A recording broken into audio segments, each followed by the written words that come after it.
From the All Indiana Podcast Network. The All Indiana Podcast Network. This is the News 8 Daily 8. Now the latest news. Kylie Conway has all the news you need to know and more. Please stand by. Now, here's Wish TV's Kylie Conway. Hi, this is Kylie Conway, and this is the News 8 Daily 8 for Thursday, May 21st. It's going to be another cloudy day across central Indiana with highs in the middle 60s.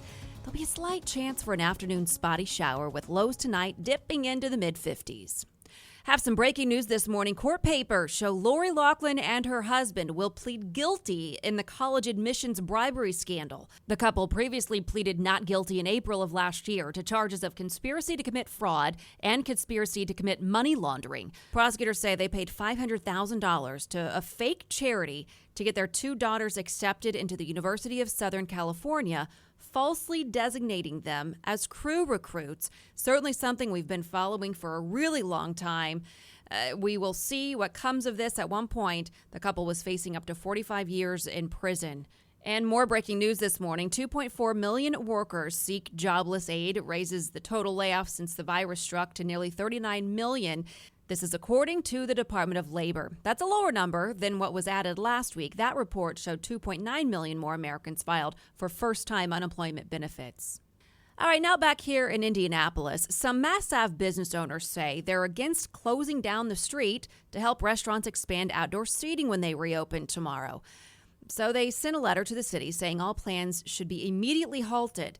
Nonprofits, restaurant owners, and residents detailed in the letter to the city how they learned about the closure from the news, not the city itself, which they said was even more frustrating, saying there was no input or regard for the people it will impact. There are already detour signs out, as well as social distancing indicators. Those must be in place for restaurants to open tomorrow with outdoor seating only. Mayor Joe Hogsett and other city leaders have said this will boost the local economy. But the restrictions are still challenging, and not just for restaurant owners. The letter says in part, among our main concern is virus proliferation, funneling the city's population to Mass Ave for what will be, in essence, a street fair with alcohol after 3 months of quarantine is a recipe for disaster.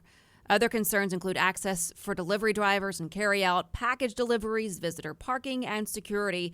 The street being open is not the problem, and closing it is not the solution. Mass Ave merchants say they've found no vocal support for this except from those quoted in the news saying they're finally ready to get out of the house, and city leaders making it happen. Now, leaders in Broad Ripple are putting people on notice that the city can temporarily shut down businesses if people don't practice social distancing properly. The Broad Ripple Village Association announced that the mayor's office said IMPD will be out enforcing the guidelines. Broad Ripple Avenue is shut down to vehicles starting tomorrow, so restaurants can expand outdoor seating there. All pedestrians and customers must stay at least 6 feet apart. There's no word for how long a business would be closed if the city gets involved.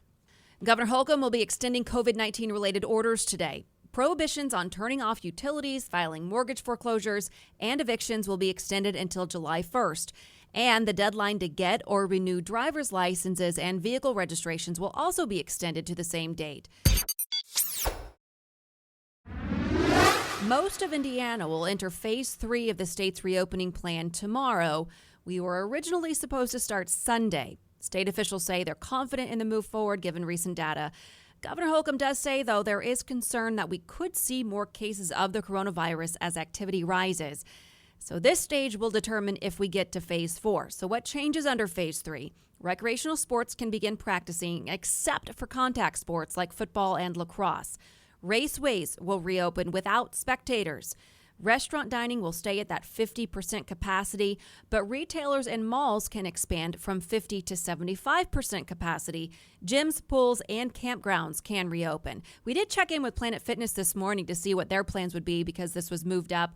The owners of Planet Fitness locally told us that they do not have plans to open up earlier because they just wouldn't be ready in time. So right now their plan is to still wait until Monday to reopen. And as the holiday weekend approaches, Indy Parks is easing some restrictions. Eagle Creek Park is now again open to vehicle traffic. Also, the dog parks are open. The rest of the indoor facilities, as well as the playground and sporting amenities, will stay closed for now, though. Indy Park says if you're feeling sick in any way, you should stay home. If you do want to visit a city park, officials ask that you keep social distancing in mind, avoid crowds, and keep 6 feet from those not in your household. But other than that, the parks are ready to welcome you. Pools will stay closed for now until staff there can talk with city officials about how to open them safely and determine if certain activities like day camps and swim lessons can happen at the pools. The deadline to request an absentee ballot for the Indiana primary election is today. The form you need to fill out, it's called an ABS Mail Primary 2020 form. You can find that on the state's website. County election officials need that by 11:59 tonight. Early voting begins on Tuesday. The state's primary election moved to June 2nd due to the coronavirus pandemic. And health officials are warning that scammers are trying to take advantage of the state's contact tracing efforts. A legitimate contact tracer will start communicating with you via text first. It asks you call a special number. It's an 800 number in that text. If you don't do that within 4 hours, the tracers will then start calling you.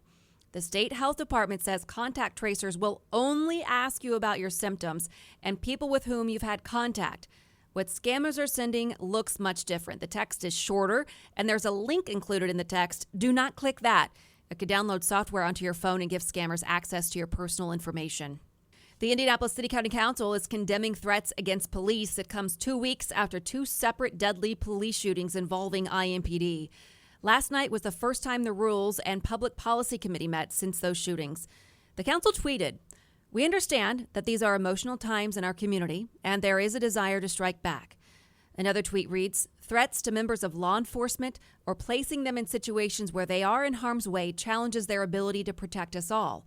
The council is urging people to wait for the independent investigations and that anyone with concerns or issues should contact them." And don't forget, tonight, it is the night for our sports special Indy 500 Postponed. We will look at the plans for the action on the track and a look at how Speedway plans to follow up on the traditions that surround the race. That show airs tonight at 6:30 on Wish TV. This has been your News 8 Daily 8. For Wish TV, I'm Kylie Conway. Online at wishtv.com and follow us on Facebook when you search Wish TV. Check out more podcasts from the All Indiana Podcast Network now at allindianapodcastnetwork.com. allindianapodcastnetwork.com.